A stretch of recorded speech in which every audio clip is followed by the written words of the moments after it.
You've been lied to about attraction. Everywhere you look, movies, shows, and Instagram feeds feed you the same story. The guy who gets women is tall, chiseled, smooth, and instantly recognized as handsome.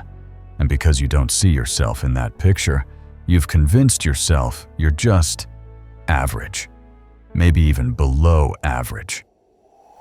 You see other men get compliments, attention, and easy interest. You notice women laugh louder with them, lean in closer, or ask for their number. And in the silence that follows your own interactions, you assume you don't have what it takes. That's the pain most men live with, the quiet suspicion that they're invisible. But here's the brutal truth. Attraction doesn't work the way you think it does. Women don't broadcast their interest with neon signs. They don't walk up and declare, "I like you." Their signals are subtle, indirect, often deniable. And because you don't know how to read them, you've been underestimating yourself for years. What nobody tells you is this: some of the men women find most irresistible have no idea how much power they actually hold. They mistake silence for rejection when it's really coded desire. They dismiss glances, orbit patterns, and deference as nothing. Meanwhile, the truth is sitting in plain sight. If you've ever wondered why your confidence doesn't match your actual value, or why you might be far more attractive than you believe, stay with me. Because once you see the real signals, you'll never look at social interactions the same way again. You've been told attraction is obvious. If she likes you, you'll know. If she doesn't, you'll know even faster. That's the script men grow up believing. But what nobody tells you is that this script was written by Hollywood, not by reality. Most men think attraction is loud, but the truth is it's quiet. Not neon lights, but hidden codes. Not direct words, but indirect moves. And missing those codes costs men years of confidence they never get back. The system sets you up to fail. Movies show women stumbling over their words, gasping at a man's jawline, chasing him with bold confessions. Real life. None of that. In the real world, women are experts at camouflage. They send signals that give them plausible deniability. Interest without exposure, desire without risk. And if you don't know how to read it, you get played. Meme this: her silence might be louder than your whole personality. That line stings, but it's true. Here's the brutal twist. The men who are most attractive often believe they're average. They compare themselves to airbrushed celebrities and walk away feeling small. Meanwhile, less attractive men, the ones who can barely hold a room, often think they're killing it.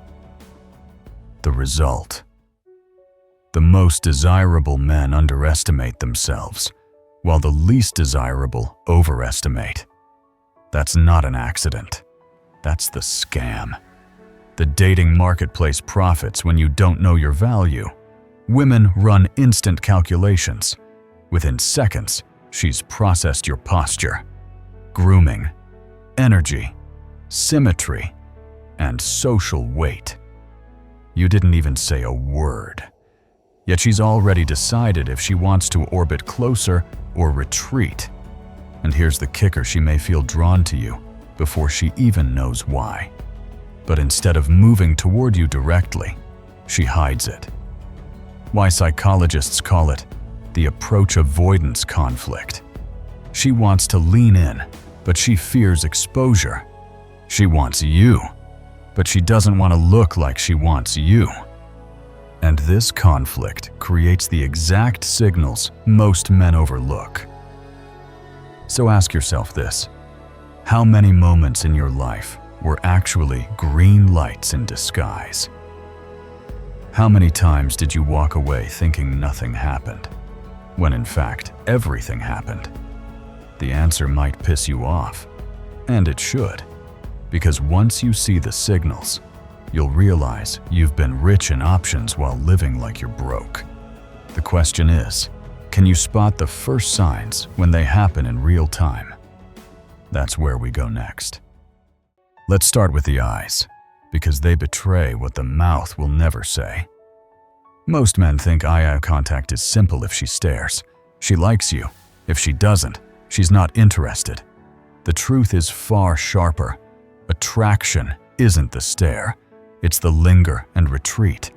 It's the held gaze that breaks too quickly, leaving you convinced it meant nothing.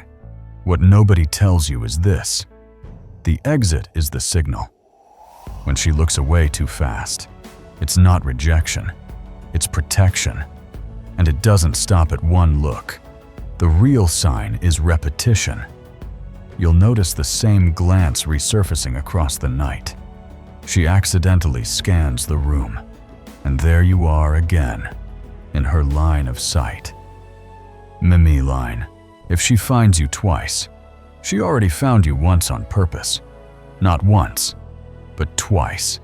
Not accident, but audit. Women use their eyes like radar, circling back to confirm what they already felt. And most men, blind to this, walk away thinking nothing happened. Then comes positioning. Watch how the room reorganizes itself. A woman attracted to you won't march up with a speech. She'll drift into your orbit. She'll stand near your group, linger at the edge of your conversation, or pass through your space more times than chance explains. Not chaos, but choreography. What nobody tells you is that coincidence is just strategy wearing perfume. If she keeps finding reasons to exist inside your radius, that's intent disguised as accident. The scam is this: society trains men to dismiss these patterns as noise. You're told to wait for directness that never comes. And while you're waiting, you're losing. Most men think attraction is about what she says. The truth is, it's about where she stands. If she engineers proximity, she's already cast her vote. The silence is not absence, it's cover. Mimi line. Proximity is confession in camouflage. So the question is simple. Can you retrain your eyes to see what most men will die blind to? Because once you spot these orbit patterns, the entire map of social interaction flips. The green lights were always there, hiding in plain sight. But there's one more layer: the group dynamic. Because attraction isn't just her eyes or her body language. It's how the entire room shifts the moment you enter, and that's what we'll expose next. The room tells the truth faster than any woman will. When you walk in, watch the group. Most men think attraction is about a one-on-one spark. The truth is, attraction leaks into the collective. Conversations pause, bodies shift, and the group energy recalibrates. Not her words, but the silence around them. Not her smile, but the way everyone tilts toward you. What nobody tells you is this: when the dynamic changes, you already outrank half the room. Psychologists call this the halo effect. The second you're perceived as attractive, every word you say gains weight it doesn't technically deserve. Your suggestions become defaults. Your preferences turn into group decisions. Quote this: attraction is the only leadership certificate nobody prints, but everyone respects. And yet, most men dismiss these moments as coincidence. They think the group is just being polite. The truth is, the group is submitting to hierarchy, and that hierarchy is built on desirability. Here's where the scam bites harder.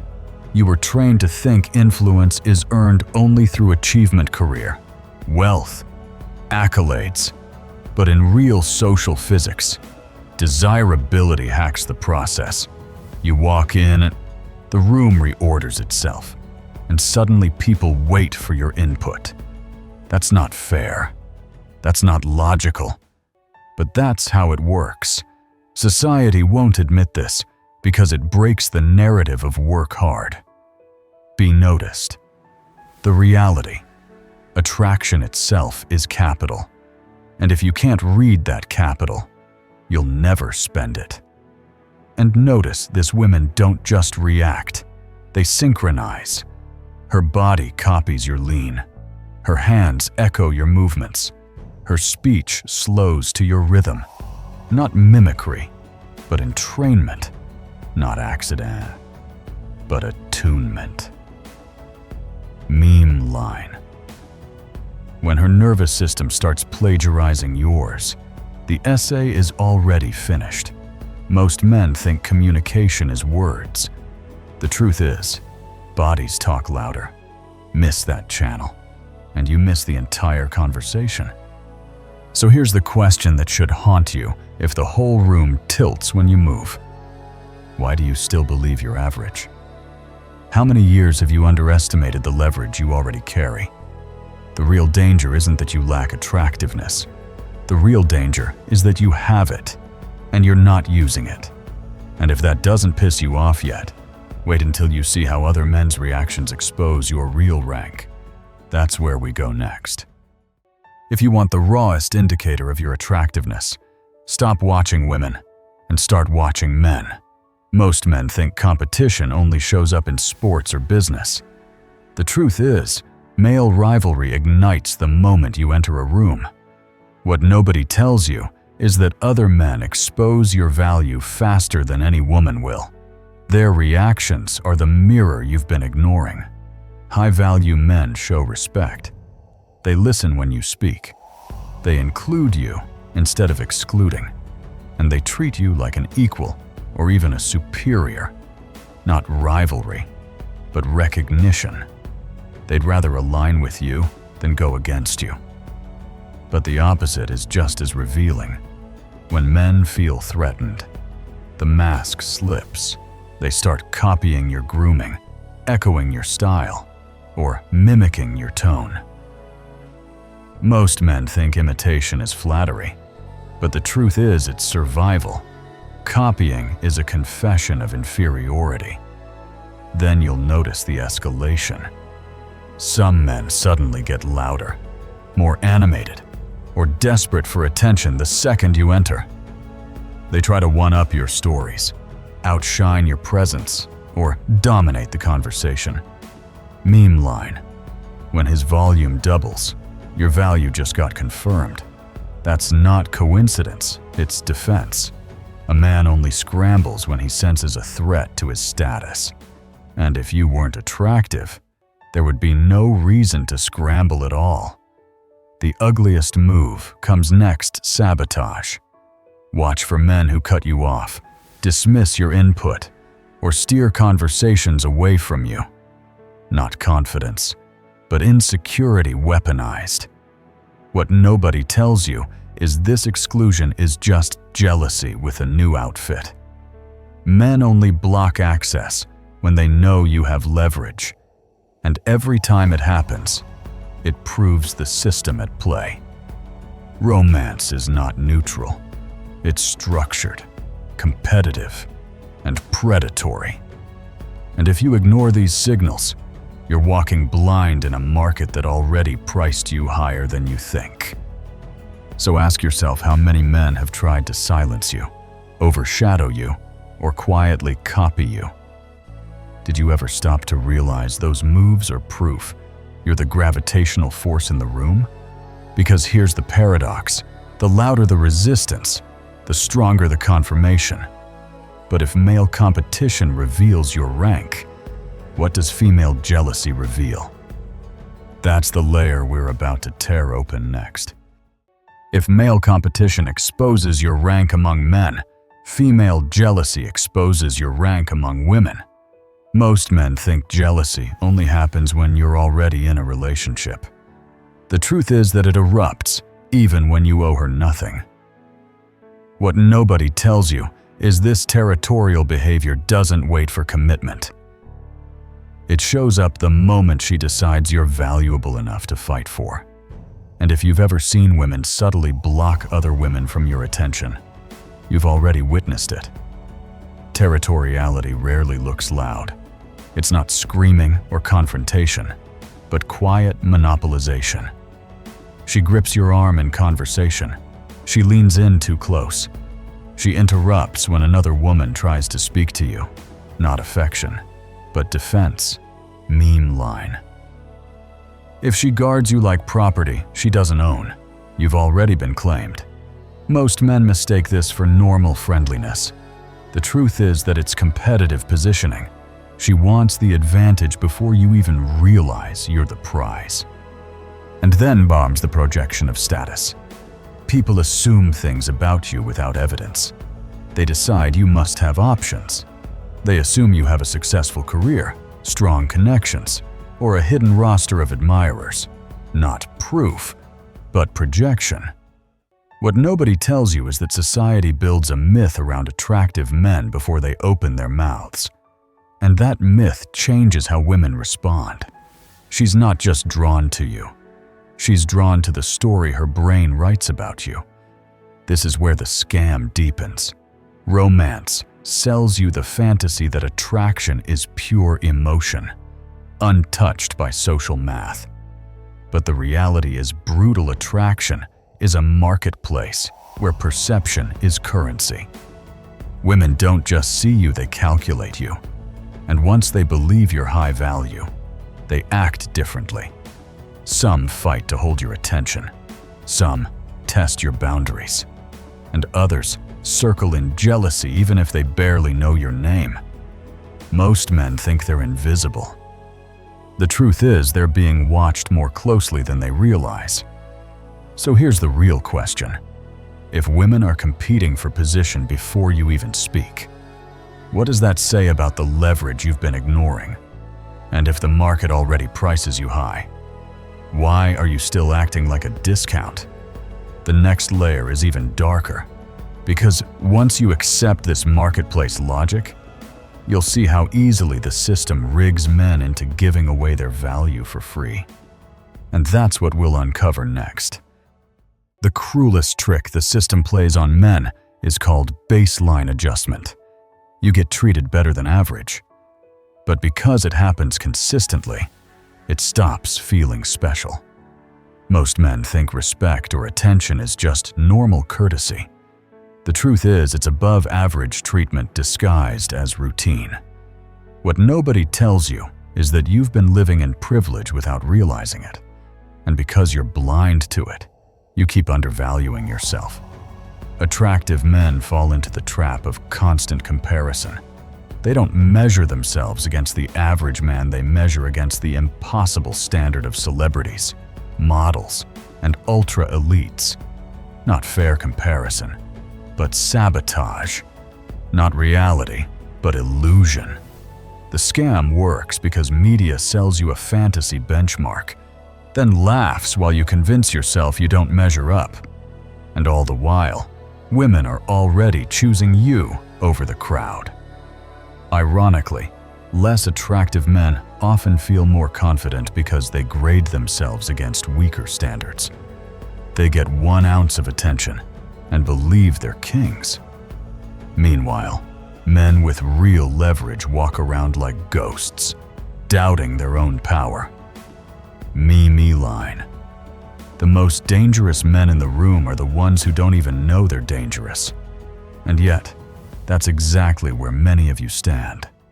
This humility seems admirable, but it's really a form of blindness. When you dismiss attraction signals as coincidence, you rob yourself of the confidence that makes you even more magnetic. Confidence is the amplifier. When it rises, your presence multiplies. But if you suppress it with false modesty, you play into the system's scam being valuable, but living like you're disposable. Most men think arrogance is the danger. The truth is, ignorance is worse.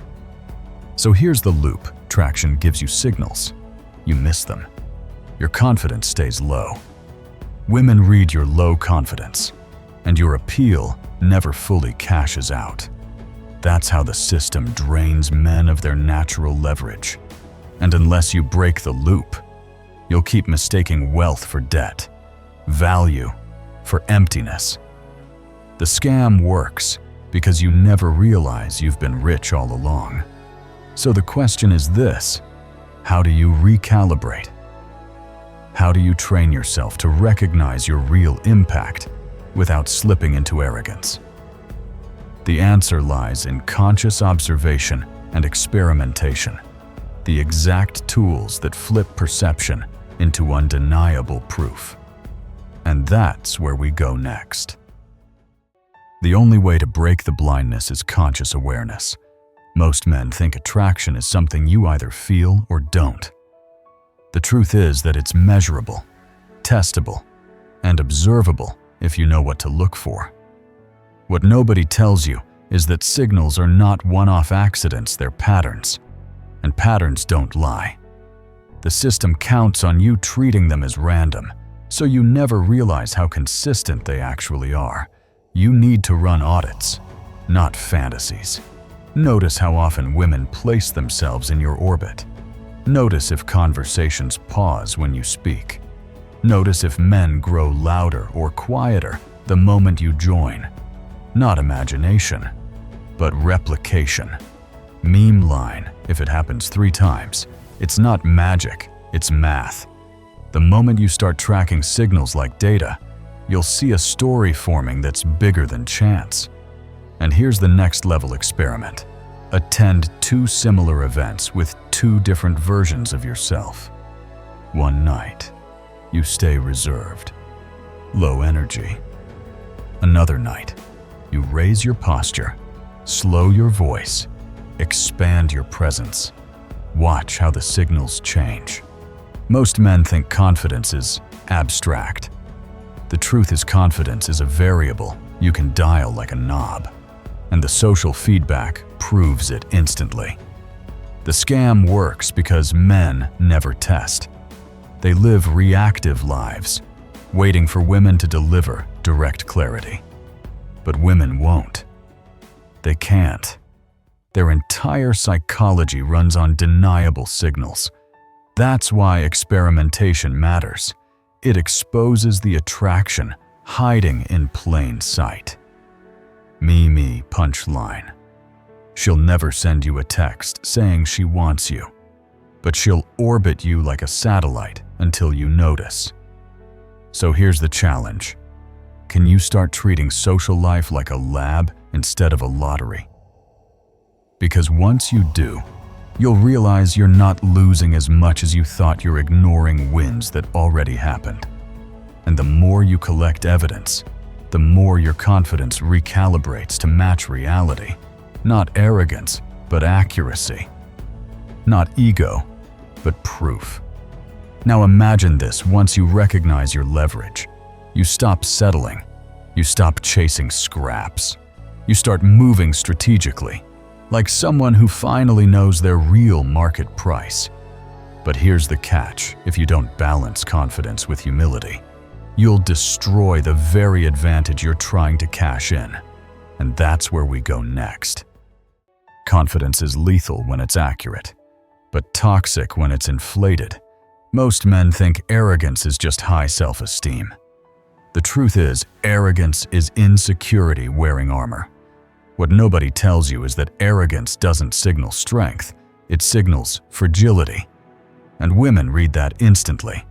They can sense the difference between a man grounded in reality and a man performing for validation.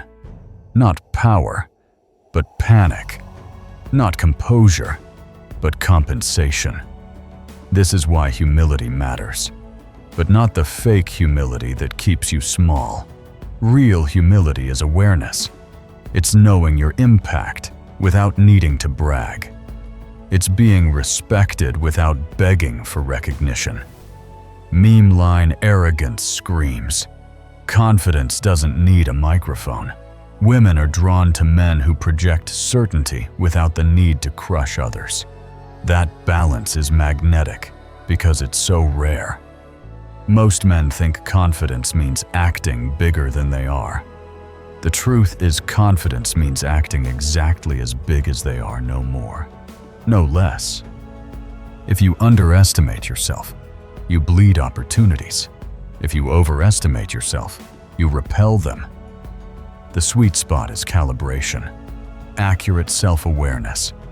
When you operate from there, you radiate something stronger than ego. You radiate trustworthiness. And trust is attraction's hidden fuel. But here's the brutal irony. The system wants you either arrogant or self-doubting. Both extremes drain your value. When you're arrogant, you self-destruct. When you're insecure, you self-suppress. Either way, the marketplace wins, because you never fully claim your leverage. What nobody tells you is that the scam of romance isn't about love, it's about distortion. Keep men blind to their actual value, and you can sell them anything: more status, more looks, more tricks. So here's the question you need to face. Are you operating from arrogance, insecurity, or accuracy? Only one of those makes you untouchable. And if you think this is just about women, you're wrong. The same calibration that fuels attraction also fuels business, leadership, and influence. When your self-perception matches your real impact, the world aligns with you. But if you stay distorted, you'll keep giving away leverage you already own. And that brings us to the final escalation. Because once you balance confidence and humility, the game shifts. You stop being reactive and start being strategic. You stop chasing approval and start curating opportunity. But the ultimate question remains: how do you weaponize this recognition without being consumed by it?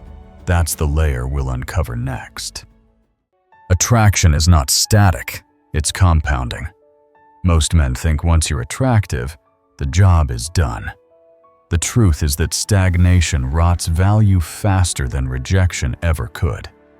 What nobody tells you is this: women don't just respond to who you are today.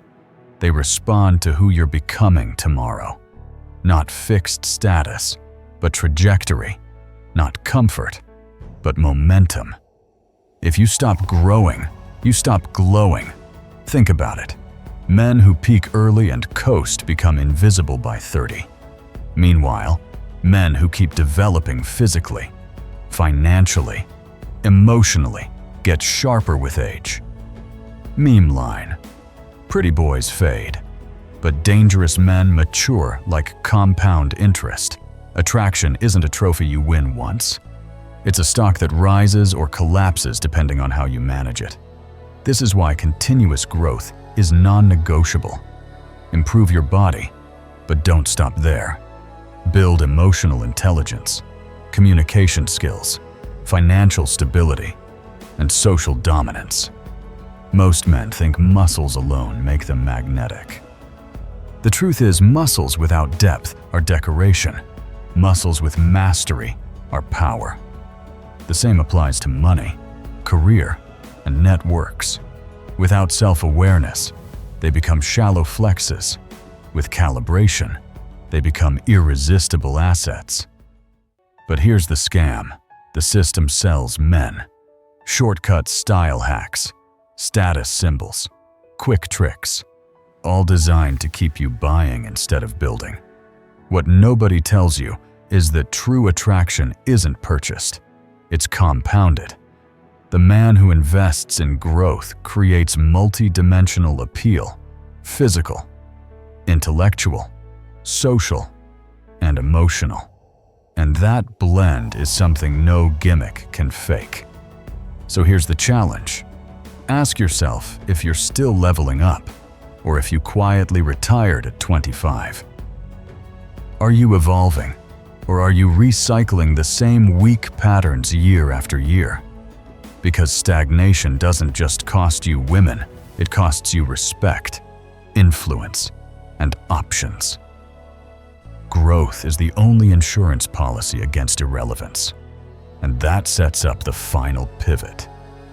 Once you understand attraction as compounding growth, you can stop chasing validation and start creating undeniable gravity. But here's the next brutal truth. Even growth means nothing if you use it selfishly. The men who weaponize their appeal only for themselves eventually collapse.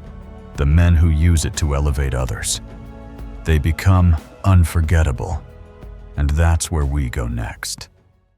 Growth makes you magnetic, but service makes you unforgettable. Most men think attraction is about taking attention, validation, pleasure.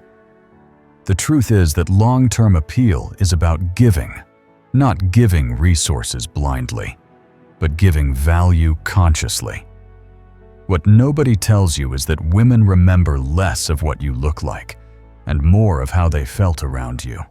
And if you can consistently elevate the people in your orbit, you stop being an option and start being the standard. But let's be clear, this isn't about simping or sacrificing. That's the trap. That's how the system drains men dry, convincing you that to be worthy, you must overinvest while she underdelivers. Not servitude, but service. Not desperation, but abundance. Meme line. A man who gives from weakness gets used. A man who gives from strength gets chosen. The difference is whether your value flows from deficit or surplus. Women can smell the motive. If you're giving because you want something back, it reeks of transaction. If you're giving because you're overflowing, it signals stability, security, and power.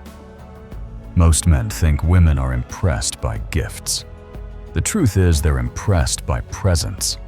They want a man whose attention, words, and energy make the room better just by existing in it. That's the kind of value that can't be faked. And this is where attraction and leadership merge. When you add value to people's lives, making them feel heard, respected, inspired, you stop competing in the dating marketplace. You rise above it. Not because you manipulated, but because you embodied something rare, genuine emotional generosity paired with undeniable strength. This is the paradox. Women want the man who doesn't need them, but still chooses to make them better. That combination is irresistible. So ask yourself this: are you using your attractiveness as a weapon only for yourself, or as a tool to elevate the people you touch? Because one path burns out quickly, while the other compounds for decades. And if romance is a scam, this is how you hack it, by playing a different game altogether. But the final loop remains. How do you wield this power without ever losing control to the system again? That's the ultimate truth we'll close with. Now you see it. Attraction was never about luck. It was never about waiting for someone to pick you. It was always about signals, leverage, and the brutal truth that most men ignore. What nobody tells you is that you've probably been underestimating yourself for years. You thought you were average. The truth: you've been operating with hidden advantages this whole time. Romance, as you've been taught, is a scam. A system designed to keep men blind, insecure, and overpaying in value. You've seen how women send signals, how men compete, how groups reorganize when you walk in. You've seen how arrogance kills, how stagnation rots, and how service makes you unforgettable. This isn't theory. It's the operating manual of human attraction, and almost nobody ever hands it to you. So here's the call. Stop settling. Stop doubting. Start observing. Track the signals. Run experiments. Calibrate your confidence. And then use your leverage not to beg for scraps, but to build the life, the connections, and the relationships that actually match your value.